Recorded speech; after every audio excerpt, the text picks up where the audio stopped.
السلام عليكم، تحية لكم الخوت. معكم العالم الجليل صائد ذكر البط، عالم أهل السنة والجماعة. أود بهذه المناسبة نشكر بزاف خويا الدراش، العالم الجليل خويا الدراش، على البارطاج. اختي ايناس انت تنشكرك بزاف على ان عطيتيني الفرصة انني نبوستي القناة في اللايف ديالك. وتنشكر الاخوة كاملين اللي سولوا، اللي توحشوني ولا كذا. راه انا توحشتكم بزاف والله العظيم، بحال العطشان ملي كيتوحش الماء. فشكرا بزاف لكم الخوت. هذه قناة جديدة حليناها، نسأل الله سبحانه وتعالى أن يبارك في عمرها وأن يجعلها منارة نهتدي بها، إنه ولي ذلك والقادر عليه. بغيت نهضر على الكليان ديالنا، إخواتنا المصريين كما العادة، وبحب المغرب، والمغرب بلد جميلة جدا. وأنا أول مرة ما تولدت، يعني أول ما قبل ما يقطعوا المشيمة عرفت أني مغربي. مغربية مزوجة بمصري، اللي هو أحسن أفلام العيد. صوبت لخالتي حماتي الرغيف، حماتي عجبها كسكسو وبغات تجي للمغرب تاخذ الجنسية. راجلي المصري مشى للحمام، راجلي المصري مشى للفضاء IIS ورجع، راجلي المصري مات وعاود رجع من الموت. المهم مغربيه مزوجه بمصري في الخليج، كانوا مزوجين في الخليج. بغات بغات تطلق، وقع بيناتهم شي مشاكل، بغات تطلق.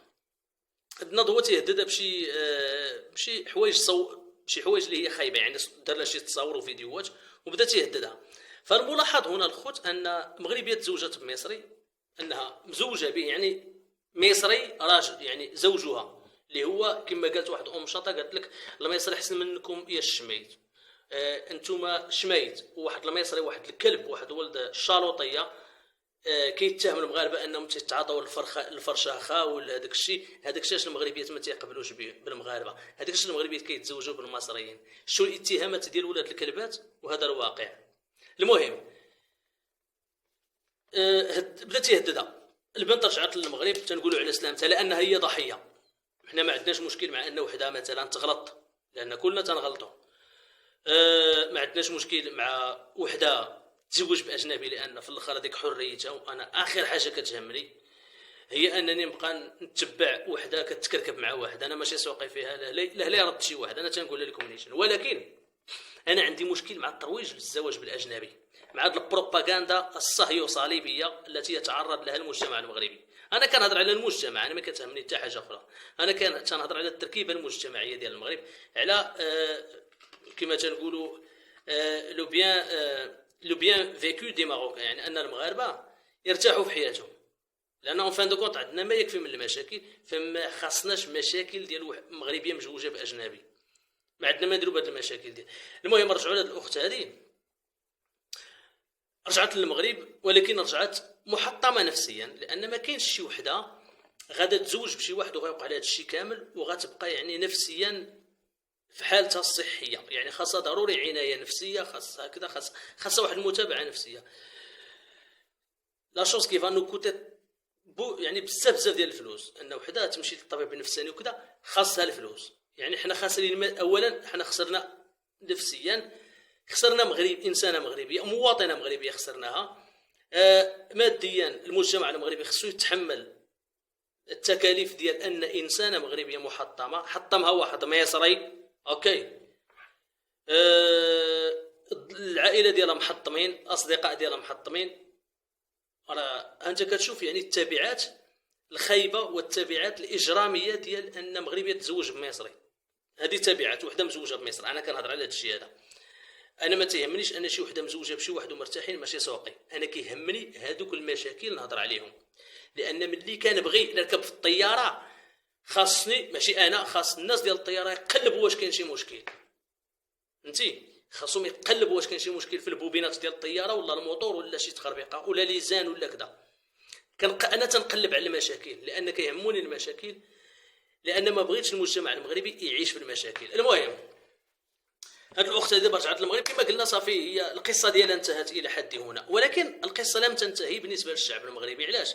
لان الخوت عندنا 90,000 مغربيه مزوجه بمصري، مزوجين في مصر، منهم 40,000 بالوراق، شي 40,000 عرفي ولا كذا، وواحد 10,000 ديال كما تنقولوا لو طور لا ديكادونس، يعني في اي ظاهره خايبه او ظاهره مستفحله سلبيه، خاصك ديما تزيد واحد 25% تتسمى لوطو دو لا ديكادونس، يعني انك تاخذ الاحتياط، ديما كتمشي للورست كيس او الاحتمال الاخطر.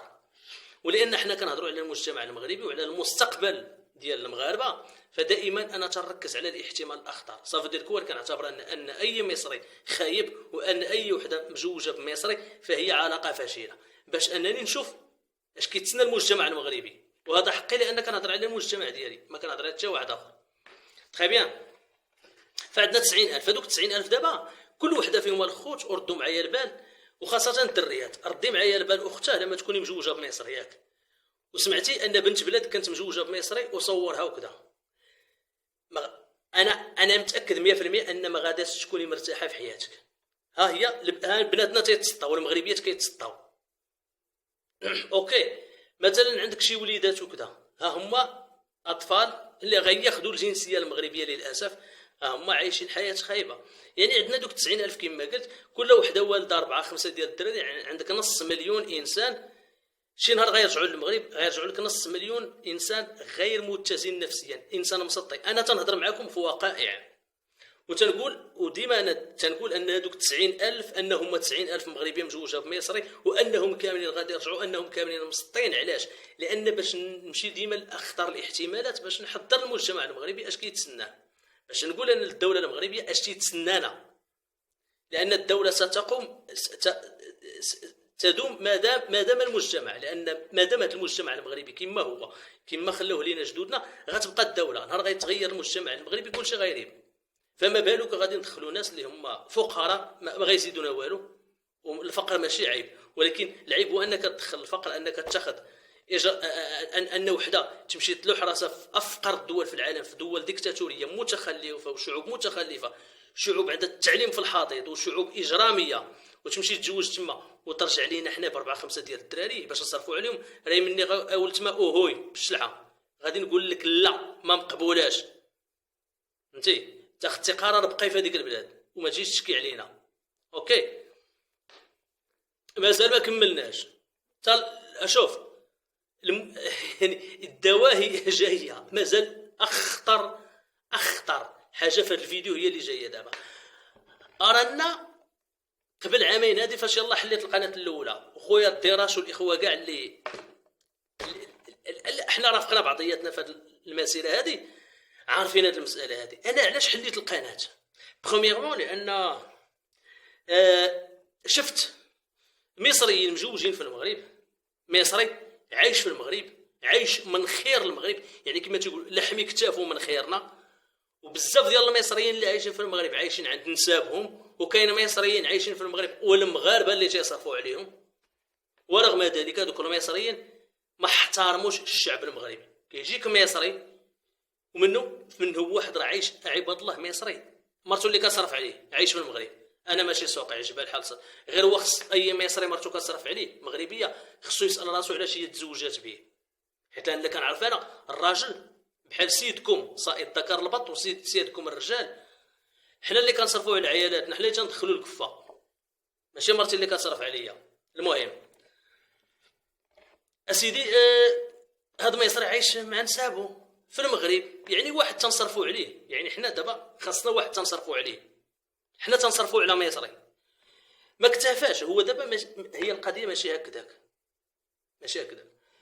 تيدير لايف وتيحرض ولاد بلادو على يتزوجوا بمغربيات. صافو دير ان المصري بغانا نجيبوا لي يجيب لينا المئات الالاف ديال المصريين نصرفوا عليهم كما كنصرفوا عليه. فهمتي؟ ماشي زوقي في حياتك الشخصيه، ولكن ما تحرضش، لا بالعكس تيقول المغربيات سيروا هاجروا لمصر باش تزوجوا بالمصريين باش تجيبوهم لينا. واحد المصري في مكناس تيقول المغربيات استافدوا من والله العظيم، تيقول لهم راه كاينه ديك المبادره ديال جلاله الملك التنميه البشريه، داكشي ديال لوطو اونتربرونيا، قال لهم سيروا خذوا الكريدي وسيروا تزوجوا بمصريين وجيبوهم. هادو هما اخواتنا المصريين. فهاد البنت هادي اللي عاودت عليها اللي تدمرت حياتها، اللي تخربات حياتها، اللي تزوجات بالمصري، راه تقدر تكون احتمال انها شافت الفيديوهات ديال هاد المصريين هادو. احتمال، انا ما متاكدش، ولكن ما يمكنش تكون عندك 90,000 مغربيه مزوجين بمصريين هكذا. مستحيل مستحيل مستحيل 90,000 مغربي مستحيل، ما يمكنش تكون هكذاك.